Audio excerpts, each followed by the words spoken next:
अपरा अचला एकादशी व्रत कथा। ज्येष्ठ कृष्ण एकादशी। युधिष्ठिर कहने लगे कि हे भगवान, ज्येष्ठ कृष्ण एकादशी का क्या नाम है तथा उसका महात्म्य क्या है, सो कृपया कर कहिए। भगवान श्री कृष्ण कहने लगे कि हे राजन, यह एकादशी अचला तथा अपरा दो नामों से जानी जाती है। पुराणों के अनुसार ज्येष्ठ कृष्ण पक्ष की एकादशी अपरा एकादशी है, क्योंकि यह अपार धन देने वाली है। जो मनुष्य इस व्रत को करते हैं वे संसार में प्रसिद्ध हो जाते हैं। इस दिन भगवान त्रिविक्रम की पूजा की जाती है। अपरा एकादशी के व्रत के प्रभाव से ब्रह्म हत्या, भूत योनि, दूसरों की निंदा आदि के सब पाप दूर हो जाते हैं। इस व्रत के करने से पर स्त्री गमन, झूठी गवाही देना, झूठ बोलना, झूठे शास्त्र पढ़ना या बनाना, झूठा ज्योतिषी बनना तथा झूठा वेद बनना आदि सब पाप नष्ट हो जाते हैं। जो क्षत्रिय युद्ध से भाग जाएं वे नरकगामी होते हैं, परंतु अपरा एकादशी का व्रत करने से वे भी स्वर्ग को प्राप्त होते हैं। जो शिष्य गुरु से शिक्षा ग्रहण करते हैं फिर उनकी निंदा करते हैं वे अवश्य नरक में पड़ते हैं, मगर अपरा एकादशी का व्रत करने से वे भी इस पाप से मुक्त हो जाते हैं।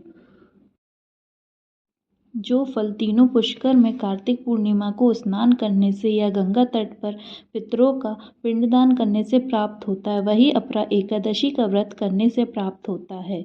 मकर के सूर्य में प्रयागराज के स्नान से, शिवरात्रि का व्रत करने से, सिंह राशि के बृहस्पति में गोमती नदी के स्नान से, कुंभ में केदारनाथ के दर्शन या बद्रीनाथ के दर्शन से, सूर्य ग्रहण में कुरुक्षेत्र के स्नान से, स्वर्णदान करने से अर्थात अर्ध प्रसूता गौदान से जो फल मिलता है वही फल अपरा एकादशी के व्रत से मिलता है। यह व्रत पापरूपी वृक्ष को काटने के लिए कुल्हाड़ी है, पापरूपी ईंधन को जलाने के लिए अग्नि, पापरूपी अंधकार को मिटाने के लिए सूर्य के समान है, मृगों को मारने के लिए सिंह के समान है। अतः मनुष्य को पापों से डरते हुए इस व्रत को अवश्य करना चाहिए। अपरा एकादशी का व्रत तथा भगवान का पूजन करने से मनुष्य सब पापों से छूटकर विष्णु लोक को जाता है। इसकी प्रचलित कथा के अनुसार प्राचीन काल में महिध्वज नामक एक धर्मात्मा राजा था। उसका छोटा भाई वर्षध्वज बड़ा ही क्रूर, अधर्मी तथा अन्यायी था। वह अपने बड़े भाई से द्वेष रखता था। उस पापी ने एक दिन रात्रि में अपने बड़े भाई की हत्या करके उसकी देह को एक जंगली पीपल के नीचे गाड़ दिया। इस अकाल मृत्यु से राजा प्रेतात्मा के रूप में उसी पीपल पर रहने लगा और अनेक उत्पात करने लगा।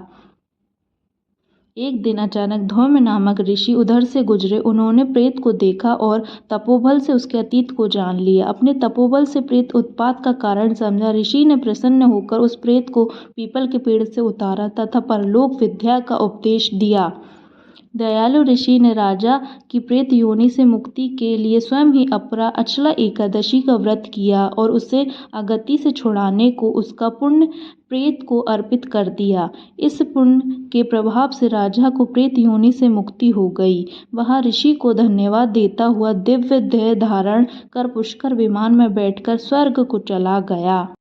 हे राजन, यह अपरा एकादशी की कथा मैंने लोकहित के लिए कही। इसे पढ़ने अथवा सुनने से मनुष्य सब पापों से छूट जाता है।